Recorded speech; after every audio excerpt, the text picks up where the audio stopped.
గుంటూరు పోలీసులపై మాజీ ఎంపీ గోరంట్ల మాధవ్ మండిపడ్డారు. నిన్న చేబ్రోల్ కిరణ్ ను తీసుకువెళ్తున్న పోలీసు వాహనానికి అడ్డుపడ్డ కేసులో మాధవ్ ను పోలీసులు అరెస్ట్ చేశారు. ఈ ఘటనలో 5 నిందితుల్ని ముసుగు వేసి మీడియా ముందు ప్రవేశపెట్టారు. ఈ సమయంలో పోలీసులతో వాగ్వాదానికి దిగారు మాధవ్.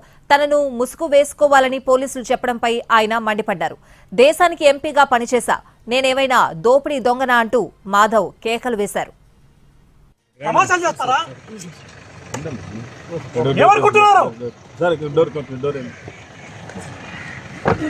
పొలిటికల్ లీడర్ని ఎంపీగా పనిచేసిన ఈ దేశానికి ఎంపీగా పనిచేసిన పోలీస్ ఆఫీసర్ని తమాషాలు చేస్తారా?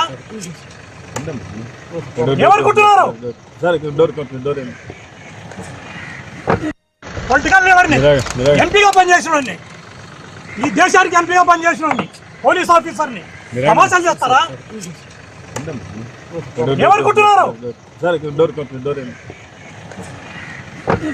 పొలిటికల్ లీడర్ని ఎంపీగా పనిచేసిన ఈ దేశానికి ఎంపీగా పనిచేసిన పోలీస్ ఆఫీసర్ని తమాషాలు చేస్తారా?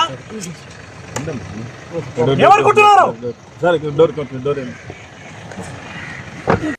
పొలిటికల్ లీడర్ని ఎంపీగా పనిచేసిన ఈ దేశానికి ఎంపీగా పనిచేసిన పోలీస్ ఆఫీసర్ని యాక్చువల్లీ అంటే ఆల్రెడీ మనకు 2 o'clock మనకు సోషల్ మీడియాలో మనమే సర్క్యులేట్ కూడా చేస్తాము.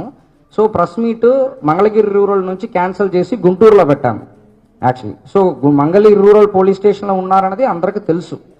అక్కడి నుంచి స్టార్ట్ అవుతున్నారు కదా, మనకు 2 వెహికల్ పోలీస్ వెహికల్ స్టార్ట్ చేశారు. స్టార్ట్ అయ్యి ఇక్కడ వచ్చారు. మనం మంగళగిరి రూరల్లో ప్రెస్ మీట్ని అనుకున్నాము, బట్ మనం గుంటూరుని డిసైడ్ చేసాం. కానీ వాళ్ళు పోలీస్ స్టేషన్లో ఉందన్నది తెలుసు అందరికీ, అంటే సోషల్ మీడియాలో మనమే పెట్టించాం. కాబట్టి ఇట్స్ ఎవరికి దీన్ని సీక్రెట్గా తీసుకోవాలని మనం కూడా అలాంటి ఏం ప్లాన్ చేయట్లేదు, ఓపెన్గానే తీసుకొని వచ్చాము యాక్చువల్లీ.